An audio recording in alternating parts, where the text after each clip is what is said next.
Hey everybody, it's Byron here with Autoblog. This is the 2021 Ford F-150. As you can see, this is a Platinum model equipped with the Max Recline seats. We've also got a few other neat tricks on this, so I'm going to hop in as soon as this does its thing, and I'll give you guys a little walk around of the truck. Hope you enjoy it. Okay, so now you've got me inside the cabin of this 2021 Ford F-150. This is a Platinum model. Super Crew, as you can see from the full doors. This is not the fanciest Ford F-150 you can get. That honor goes to the limited model for the time being. But this one is pretty decked out. We've got nice interior trim, this nice leather with these fancy little badges, and some other nice touches. This also comes, obviously, with just about every feature you can get on one of these. We've got leather wrap wheel with the contrast stitching to match the upholstery. We've got the interior work surface, which I'll demo for you again here in a minute. Obviously the Max Recline seats, which we've already touched on, and the fancy new infotainment system. So I figured I'd give you guys just a quick walk around, show you where we are with the brand new Ford F-150. Okay, now that I've got our EcoBoost fired up and running, you can see the infotainment screen, everything's nice and lit up. So walk you through a few of the features of the new F-150 here. For starters, the infotainment. This is larger for 2021. I will say, however, that they didn't actually do a whole lot with that extra real estate. Yeah, it's bigger, but the resolution is effectively the same, as is the aspect ratio. So really what they've done is kind of zoom in on the existing screen space. They haven't actually done a whole lot with that extra real estate. As you may or may not be able to see, depending on the angle of the shot right now, this is equipped with Ford's new Pro Power Onboard. So what you get with this is essentially a bed-mounted power distribution system that you can use to plug in normal appliances. The system in this particular model, because it's not a hybrid, is limited to 2 kilowatts or 2,000 watts of power draw. And as you can see, possibly from your angle, we're using less than 200 right now, because this is shared with all the other systems in the truck, obviously. So there's going to be some load on it no matter what. The upgraded max output unit actually has a split setup so that part of the circuit that you plug into in the rear is shared with cabin, including the plugs, including 110 that we have here in the cab, and the bed. The other one is an independent dedicated circuit. You can use them both. They won't load share. They're entirely separate circuits.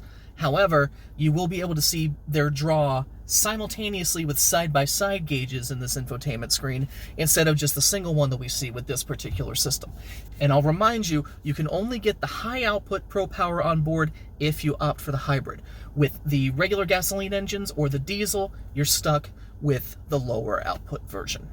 As you can see, I'm sitting on the driver's side seat in Max Recline mode. Essentially all it means is that the total range of motion is effectively allowing the seat to go back almost 180 degrees. There's no quick button that gets you there. You have to hold down the little switch on the side of the seat just like you would to lower any normal vehicle seat. But when it's in this stretch out mode, it's relatively comfortable. The only downside is there's really no support for your lower body. It may not be ideal for sleeping, but certainly it's better than what you get when you don't have this option. Now, of course, Ford's other interior party piece is this interior workspace thing it has. So, a couple things to note about this system. First of all, it only works while you're in park, for reasons that will become obvious as soon as I demonstrate it to you. Second, it's perhaps slightly over-engineered. We'll get to that. So, if you have the vehicle in park and running, as we do right now, there's a button right here forward of the gear selector that you press. The gear selector retracts. Step 2, this is the hard part. Reach down, grab the handle, flip the thing forward, and there you have it. A nice, almost completely flat work surface on which to place a laptop, a notebook, pretty much anything you're trying to do short of a meth lab. The downsides to this are, first of all, it's only good when you're parked. Now, on spec, that doesn't seem like that big of a deal, but say your passenger is the one who does your paperwork for you and you just want to get to McDonald's, obviously you have a problem. Second, we're writers and we have somewhat active imaginations. All we can picture is the quantity and quality of debris that is going to collect inside this recess. Just imagine what that space is going to look like after the 14th time you spill a big gulp. It's a neat feature, but it's gonna get sticky, it's gonna get nasty, and frankly, this will probably be glued to that recess by coffee. It is pretty cool though, right?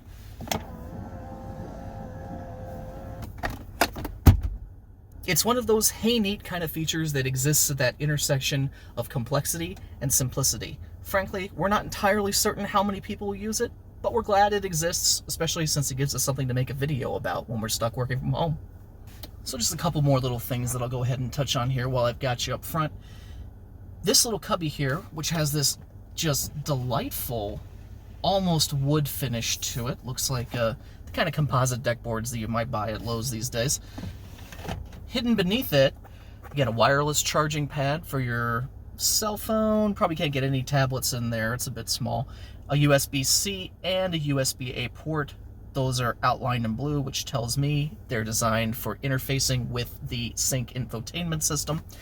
Then, in addition to what is in that cubby, there are redundant Type A and Type C USB ports on the passenger side of the interior of the center cubby. And in the back, we have yet another 12 volt, yet another 110 volt, and yet another USB Type A and Type C. So if you want to plug something in on a Ford F-150 Platinum, you've got options. That's not even considering what's out back. And while we're on the subject of power, I figured I'd bring you out back here for a quick look at the Pro Power Onboard outdoor hookups. So this system, which has the, as we said, lower output setup, you can see 2 3-prong 110 volt plugs right there. If this were the higher output system, there'd be 220. The basic hybrid setup supports 2.4 kilowatts. The big boy will do 7.2. That'll power a lot of tailgating. There you have it. 2021 Ford F-150 Platinum.